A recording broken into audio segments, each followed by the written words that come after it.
He needs a bride to stop a hostile takeover, yet the stubborn stranger he chooses may break him. Hello everyone. Before we begin today's story, I have a small favor to ask. Please hit subscribe and turn on the notification bell so you never miss our channel's new videos. It's quick, free, and the best way to support us in bringing you more dramatic stories. Your support means the world to us. Where are you watching from? Drop your city or country in the comments below. Thank you very much. Now, let's return to our main character. The rain hits the glass walls of Hale Innovations like a restless drum, each drop echoing the panic Alex Hale refuses to show. Inside the boardroom, the lights feel too bright, the air too thin, and every face around the table is waiting for him to fail. Alex stands still, jaw locked, eyes fixed on the legal document in front of him, the final clause of his father's old will. It's written in sharp black ink, merciless and absolute. To keep controlling shares during any hostile takeover threat, the CEO must be legally married, proving long-term familial stability. Stability. The word cuts deeper than it should. Alex has built empires, negotiated billion-dollar deals, and pulled companies back from the edge, but this requirement to be married, is the single thing he never prepared for.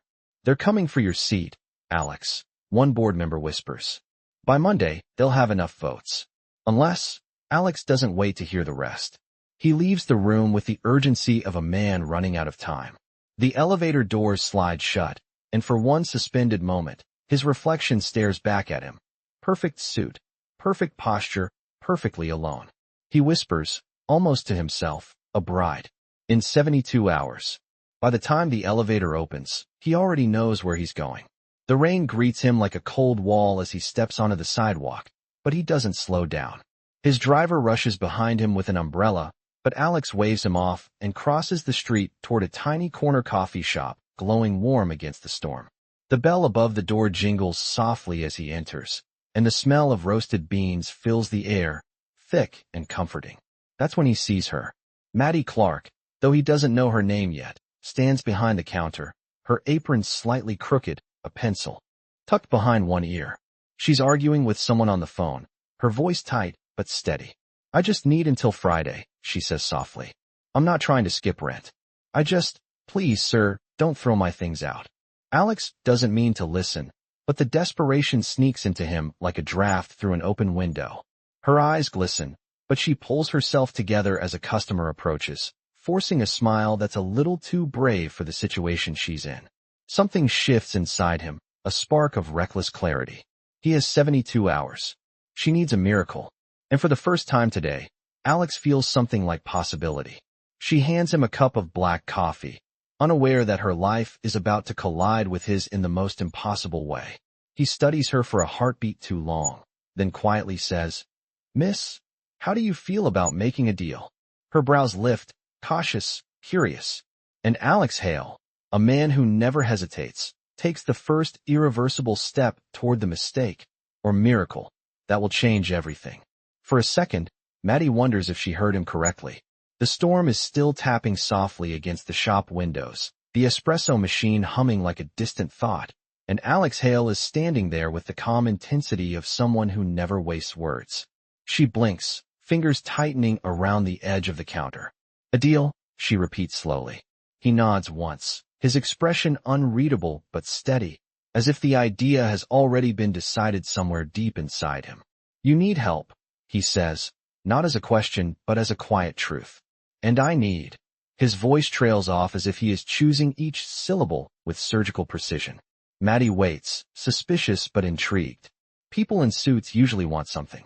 People like her, with paint smudges on their fingers and rent deadlines breathing down their necks, usually end up paying the price. Alex studies her face, and his next words land softly but firmly. I need someone I can trust to stand beside me. Temporarily. Temporarily. The word presses a strange warmth into the cool air between them. Maddie narrows her eyes. Trust? You have never even met me. Sometimes meeting is not the same as knowing, he replies quietly. She has no idea what that means. He takes out a business card and places it gently on the counter. The gold foil. Logo gleams under the warm lights. Hale Innovations. Her stomach tightens. Look, Maddie says, her tone turning defensive. If this is some kind of corporate marketing thing, I cannot help. I am barely making rent. His gaze shifts at the word rent, and she hates how exposed she suddenly feels. This is not marketing, he says. This is personal. The bell over the door jingles as another customer walks in, breaking the strange gravity between them. Maddie steps aside to make a latte, but she keeps glancing at the business card like it might detonate. Each movement she makes feels sharper than usual, and every few seconds she senses Alex watching her, not in a predatory way, but as if he is examining a puzzle piece he did not expect to find. When she finally returns to him, she crosses her arms, shielding herself from the weight of uncertainty. I still do not understand what you want. He looks down at his untouched coffee, then back at her with a determination that feels almost unreal. Meet me tomorrow morning. 10 o'clock. Hale Tower. Her laugh is short, almost disbelieving. Right? I will just stroll into a skyscraper like I belong there. You will be on the list, he replies. All you have to do is show up. She is about to refuse. She should refuse. There is nothing safe or sensible about any of this. But her phone buzzes again in her apron pocket. A message from her landlord flashes across the screen. If payment is not made by Friday, items will be removed. Her chest tightens. She looks at Alex, really looks at him. His suit is immaculate, his posture controlled, but there is a flicker of something human in his eyes, something she cannot name. Something that makes her want to believe he is not lying. If I come, she says slowly, you will explain everything? Yes. And you will not waste my time. I would not dare. The answer is instant, almost startled, as if he has surprised himself. Maddie exhales, the tension in her shoulders softening by a fraction. Fine, she murmurs. 10 o'clock. A small victory touches his expression, subtle but real. He nods once more, picks up his coffee, and steps toward the door. The bell jingles softly as he leaves, the cold air rushing in behind him before fading away. Maddie stands completely still, one hand pressed against the counter, wondering what on earth she has just agreed to. Somewhere inside her, fear and curiosity twist together in a knot she cannot loosen. Tomorrow. 10 o'clock. Hale Tower. The words echo like a beginning she never expected. Morning sunlight washes over the glass exterior of Hale Tower as Maddie stands on the sidewalk, staring up at the 70 floors of steel and confidence. The building looks impossibly tall, impossibly polished, impossibly far from the world she knows. Her fingers twitch around the strap of her worn canvas bag. She almost turns back twice before the revolving doors pull her in with a soft whoosh. The lobby is brighter than she expected. White marble floors. A fountain that probably costs more than her entire yearly income. People in tailored suits glide past her with the quiet purpose of those who know exactly where they belong. Maddie pulls her shoulders back, trying to look like she does too. At the reception desk, she clears her throat. I am here to see Alex Hale. The receptionist looks up, expression prepared to dismiss, but then her eyes shift to the screen. A flick of surprise. You are on the list. 37th floor. Take the express elevator. Maddie steps into the elevator, feeling its quiet hum beneath her shoes. As the doors close, she catches her reflection in the mirrored panel. She smoothed her hair, wiped off the faint trace of paint under her fingernail, and told herself she would not let anyone here see her break. The elevator opens to a hallway lined with floor-to-ceiling windows overlooking the city. Alex stands near one of them, phone pressed to his ear, posture sharp. The tension in his shoulders softens when he sees her. He ends his call immediately. You came, he says.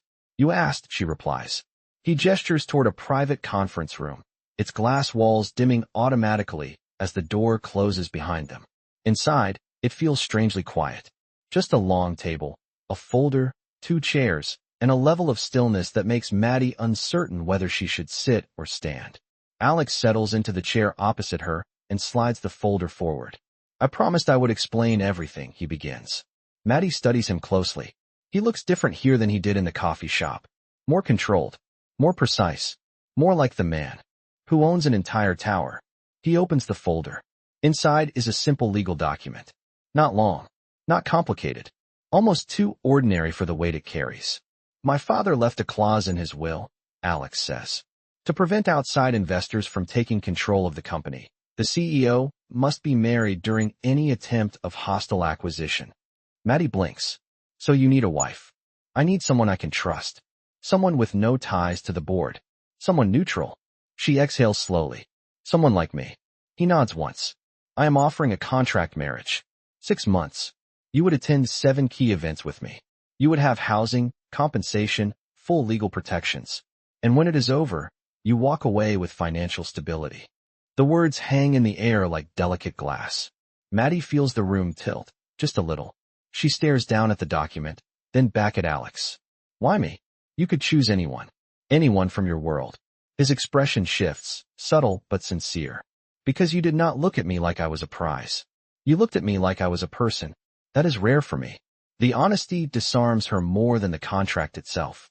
Maddie rests her fingertips on the edge of the folder, feeling the faint texture of the paper. This is insane, she whispers. Yes, he agrees softly. But it might also help both of us. She looks into his eyes, searching for any sign of deception, arrogance, entitlement. Instead, she finds something unexpected. Vulnerability. Quiet. Controlled. Real. Her heartbeat thumps once, loud in her chest. She takes a breath that feels too deep for the small room. If I sign this, she says, my life changes completely.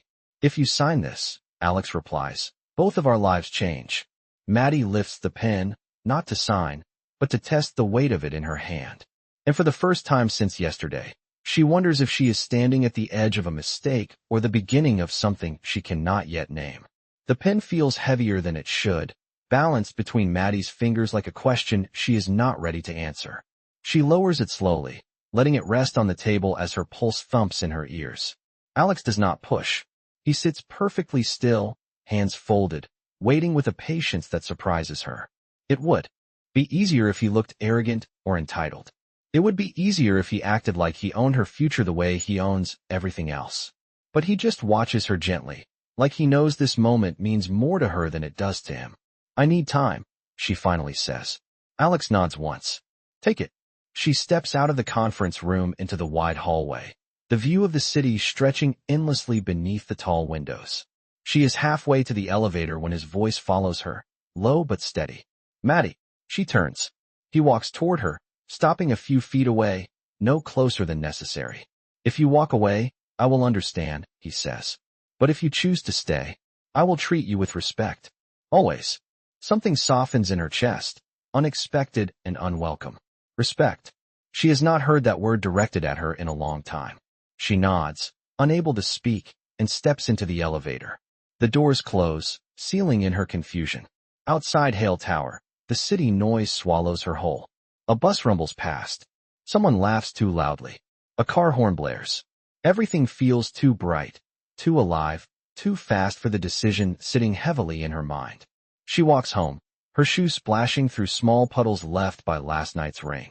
Her apartment is a cramped studio on the 3rd floor of an old brick building, the paint peeling on the stairwell and the hallway light flickering like it is thinking about giving up. She closes the door behind her and sinks onto her small couch, the fabric worn threadbare under her palms. Rent. Medical bills. The message from her landlord. She pulls her phone out and stares at the screen as if the numbers might change if she looks hard enough. They do not. She sets the phone aside and reaches into her bag for her sketchbook.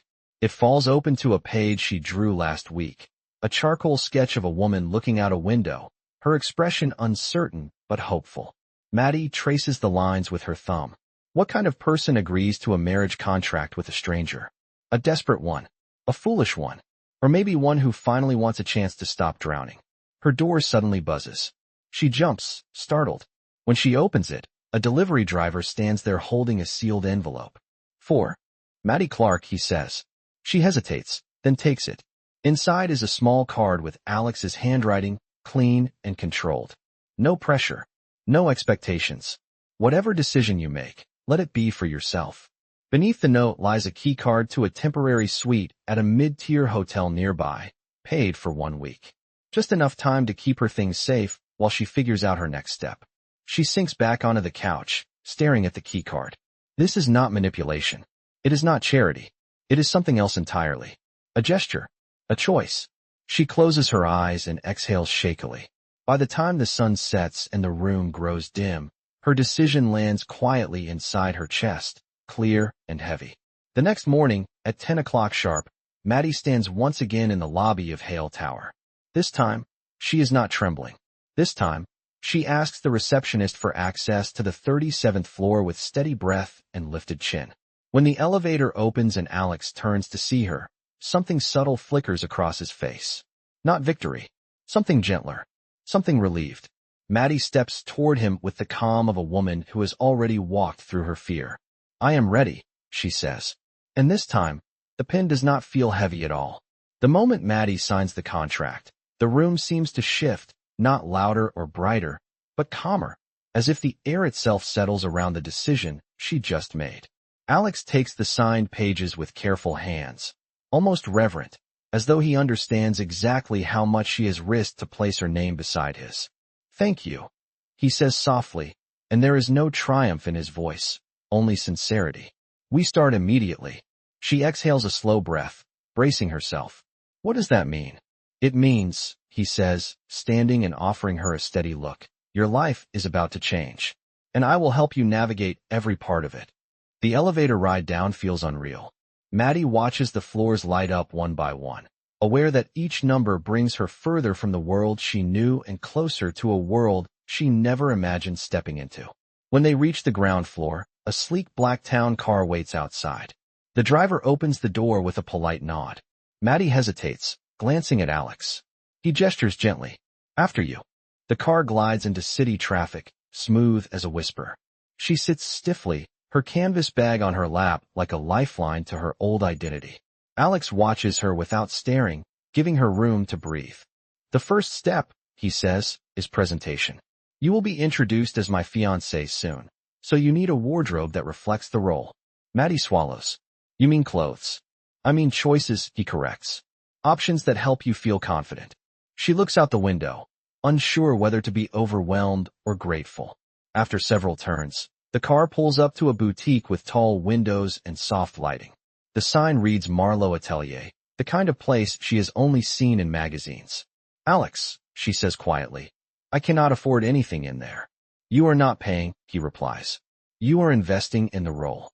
Inside, a stylist named Serena greets them with warm professionalism. "Mr. Hale," she says, "we have everything prepared." Maddie flushes. "Everything? You do not even know my size." Serena smiles kindly. "He sent your photo, not your measurements. We figured out the rest." Maddie shoots Alex a startled look. "You took my picture?" "At the coffee shop," he admits, not defensive, just honest. "I needed help planning quickly." She is not sure whether to be embarrassed or touched, but something inside her loosens. Serena leads her to a fitting area filled with dresses, shoes, and fabrics that shimmer under delicate lights. Maddie touches a gown that feels softer than anything she has ever worn. "This is too much," she whispers. "It is not," Alex says from behind her. His tone is calm, grounded. "You deserve to feel like you belong in any room you walk into." She turns slightly, surprised by the gentleness in his words. Fittings begin. Serena moves with expert hands, adjusting hems, choosing colors that complement Maddie's skin tone, selecting jewelry that sparkles subtly rather than loudly. Maddie keeps expecting to feel like an imposter, but instead, she feels something else, supported, seen. When she steps into a simple white dress, elegant and understated, she catches her reflection and gasps softly. She looks different, not wealthy, not transformed beyond recognition, but stronger. "This one," Alex says quietly from the doorway.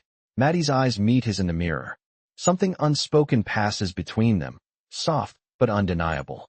The moment stretches, warm and fragile. Serena claps her hands gently. "Perfect. We will tailor everything for the first event." Maddie blinks. "First event?" Alex nods. "A shareholder dinner in 2 days. You will be introduced as my fiancée." Her heart quickens. "Already. Time is short," he says. "But you will not face it alone." She holds his gaze, steadier now, anchored by the certainty in his voice. The life she knew is fading behind her, step by step, stitch by stitch. But for the first time, the future does not feel terrifying. It feels possible. 2 days move faster than Maddie expects. One fitting after another, briefings from Serena, quiet conversations with Alex in the car between appointments. She learns how to walk in heels without tripping, how to smile without looking terrified, how to answer polite questions without revealing too much. Yet beneath the polish, she is still herself, still the girl who used to spill coffee on her apron and sketch strangers in the park. The shareholder dinner arrives sooner than she is ready for. The venue is a private rooftop restaurant overlooking the skyline, warm lights glowing like fireflies above the tables. The air smells faintly of citrus and expensive perfume. Maddie steps out of the car and instantly feels her heartbeat thrum in her throat. Alex stands beside her in a charcoal suit that fits him like a second skin. He offers his arm, steady and unhurried.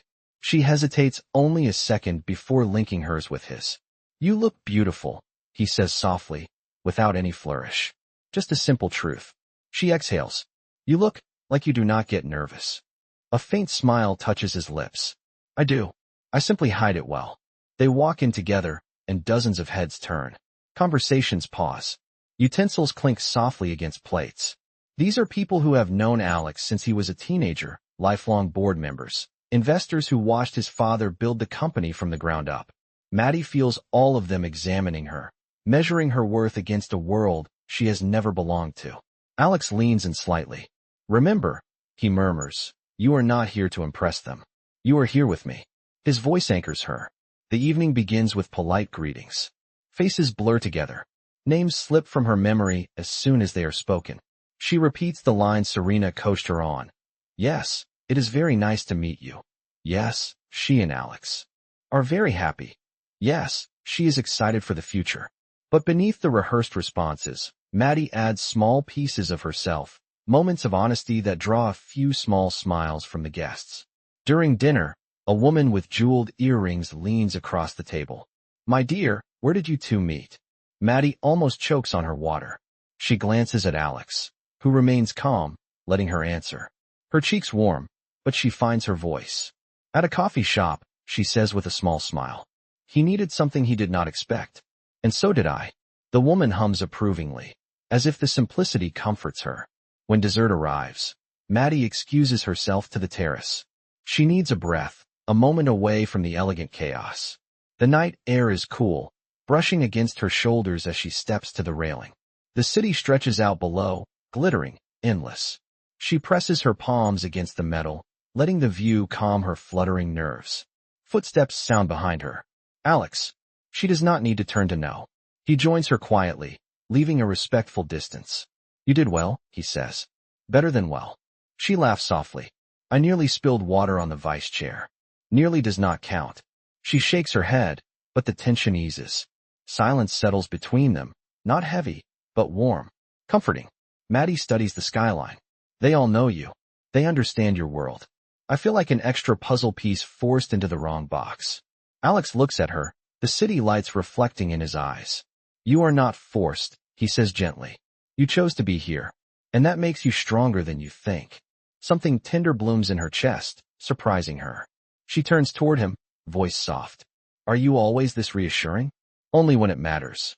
They stand there for a long moment, the city humming below them, the air filled with the quiet electricity of two lives beginning to shift. When Alex finally offers his hand, Maddie takes it without hesitation. And for the first time that night, she feels like she belongs exactly where she is. The car ride back from the shareholder dinner is quiet, but not in the uncomfortable way it used to be.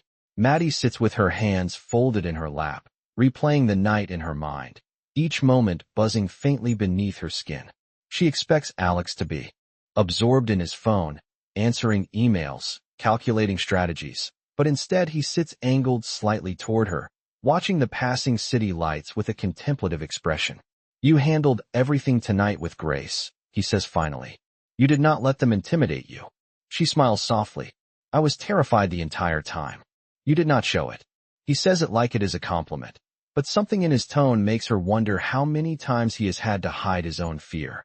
The car slows as they approach Hale Tower. Alex steps out first, offering his hand to help her, and the warm brush of his fingers sends an unexpected flutter through her. She tells herself it is just nerves, just exhaustion, but deep down she knows it is not that simple. Inside the building, the lobby is nearly empty.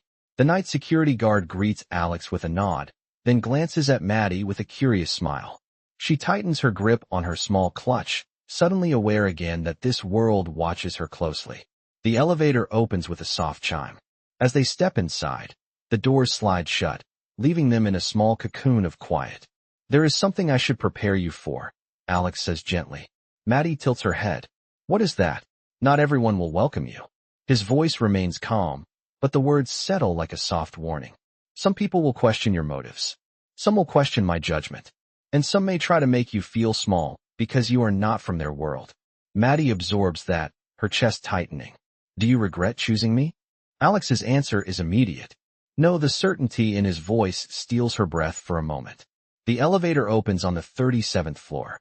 He walks her to the suite they have prepared for her, a temporary residence that feels too luxurious to be real. Maddie steps inside, expecting him to leave, but he lingers at the doorway, hesitating. You did more than survive tonight, he says quietly. You proved you can stand beside me. She meets his eyes, and something unspoken hums between them, a fragile thread pulled tight. She finally nods. Good night, Alex. Good night, Maddie. She closes the door gently, leaning back against it as the silence envelopes her. Her heart is still beating too quickly, her thoughts racing. She changes out of the white dress Serena tailored for her and places it carefully on the hanger, fingers lingering on the fabric. For a girl who once counted pennies to afford thrift store clothes, seeing a dress like this hanging in her room feels surreal. She brushes her hair, removes her earrings, tries to slow her thoughts, but one keeps returning. She did well. Alex said so. She believed him. Hours later, she finally settles into bed, but sleep refuses to come. She keeps replaying the moment on the terrace, his hand warm in hers, the way he looked at her like she was not pretending to be anything at all. Meanwhile, across the hall in his own suite, Alex stands by the window, watching the city glow beneath him. He should be reviewing the takeover threat, planning strategy, doing anything other than thinking about the woman who stepped into his world so bravely. But he cannot shake the image of her in that white dress, her eyes lit by city lights, her voice steady even when she was afraid. He whispers into the empty room, almost like a confession he will never say aloud. You are going to change everything, are you not? Neither of them knows it yet, but tonight is the first crack in the careful walls they both spent years building. And from this moment on, nothing will stay the same. By the next morning, the calm from the terrace has dissolved into a new kind of energy running quietly beneath Maddie's skin. She moves through her temporary suite with a sense of focus she did not have before, brushing her hair, smoothing the sleeves of her blouse, reminding herself she belongs here, even if a part of her still doubts it. When she steps into the hallway, Alex is already waiting. He is dressed for the day, crisp and composed, but there is a softness in his expression that was not there before. Good morning, he says. Did you sleep at all? She lets out a breathy laugh. Not really. Me neither, he admits, surprising her. The elevator ride down is quiet but warm, their shoulders almost touching, every inch of space between them filled with unspoken things. When they step into the lobby, Serena is waiting with a tablet in hand. Busy day, she says brightly. Photographers were notified. A few board members want coffee meetings. And the press office needs a photo of you two together for the engagement announcement. The words hit Maddie like a sudden splash of cold water. Photo. Engagement announcement. Today.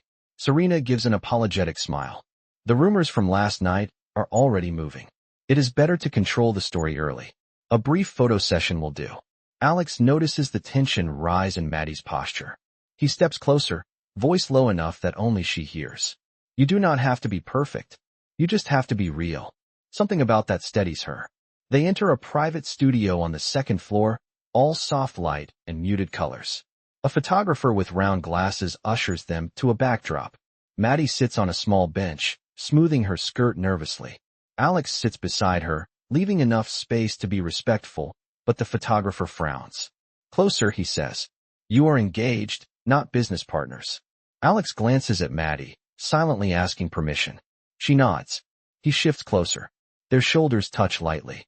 The photographer snaps a few shots, but then he shakes his head again. Still too formal. Hold her hand.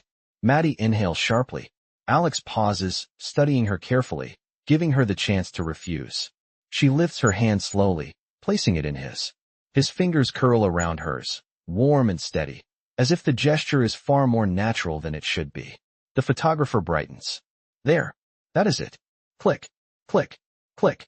Maddie tries to focus on the camera, but all she can feel is the gentle pressure of Alex's hand holding hers, grounding her in a moment that suddenly feels far too genuine. When the session ends, she pulls her hand back gently, her heartbeat echoing in her ears. Serena scrolls through the photos. These are perfect, warm, authentic. The board will appreciate them. Maddie tries not to overthink the word authentic. They follow Serena through a hallway decorated with modern art. Halfway down, a board member appears from a conference room, tall and silver-haired, his gaze stern. "Alex," he says with a cool nod. Then his eyes shift to Maddie, assessing her with a sharpness she feels in her spine. "So this is the young woman you introduced last night." Maddie offers a polite smile. "It is nice to meet you." The man's eyes narrow, not unkind but undeniably condescending. "Tell me, my dear, what exactly qualifies you for the position you are about to take?" Maddie freezes. There is no polite answer to a question designed to make her feel small. Before she can gather her thoughts, Alex steps forward subtly, positioning himself just enough to share the weight of the moment. "She does not need qualifications to stand beside me," he says evenly. "She needs integrity, and she has more of it than half the people in this building." The board member raises his brows, surprised by the rare edge in Alex's tone. Maddie's breath catches, not because Alex defended her, but because he did it without hesitation, without calculation, without turning it into a performance. The board member huffs quietly and walks away. When he is out of sight, Maddie turns to Alex, her voice a whisper. "You did not have to do that." He meets her eyes. "Yes, I did." The moment stretches again between them, warm and fragile, until Serena clears her throat. "We should get going," she says gently. But the look Alex and Maddie share lingers like something that cannot be dismissed. And even as they continue their day, exchanging polite greetings, reviewing schedules, navigating curious stares, something new has settled between them. A shift, a spark, a connection neither of them expected, but both of them feel deeply. The rest of the day moves in a blur of meetings, polite introductions, and carefully crafted conversations, but the moment in the hallway stays with Maddie like a quiet echo she cannot shake. By late afternoon, Serena dismisses her for a break, encouraging her to rest before the evening briefing. Maddie wanders toward the private lounge on the 37th floor, grateful for a few minutes alone. The lounge is quiet, washed in the warm glow of sunset filtering through tall windows. She steps closer to the glass, watching the city soften under the orange sky. For the first time since signing the contract, she allows herself to breathe, really breathe. But the silence does not last long. The door opens, and the familiar sound of Alex's footsteps approaches. She turns slightly as he joins her by the window. His tie is loosened, his sleeves rolled back slightly, and he looks less like the untouchable CEO and more like a man carrying far more than he ever admits. "Long day," he says softly. Maddie nods. "A very long day." He studies her expression. "Are you overwhelmed?" She gives a small, honest laugh. "Constantly." "Then you are handling it better than anyone I have ever met." The sincerity in his voice warms her unexpectedly. She looks back at the skyline. "Do you ever get tired of performing?" Alex pauses, and when he answers, his voice is quieter. "Every day? But it is the only world I have ever known." Maddie thinks about that, about the weight of expectations he never asked for. "Do you ever wish things were simpler?" she asks. His eyes shift to her, thoughtful. "Yes, more than you realize." Silence settles again, but this time it is gentle, not awkward. The sun sinks lower, filling the room with gold. Maddie feels the moment stretching softly between them, warm and fragile, until Alex clears his throat. "There is something I want to show you," he says. "Come with me." She follows him through a quiet hallway she has not been down before. They stop at a door marked with no sign. Alex unlocks it and gestures for her to step inside. The room is dim at first, but as the lights slowly brighten, Maddie draws in a soft breath. Paintings, dozens of them.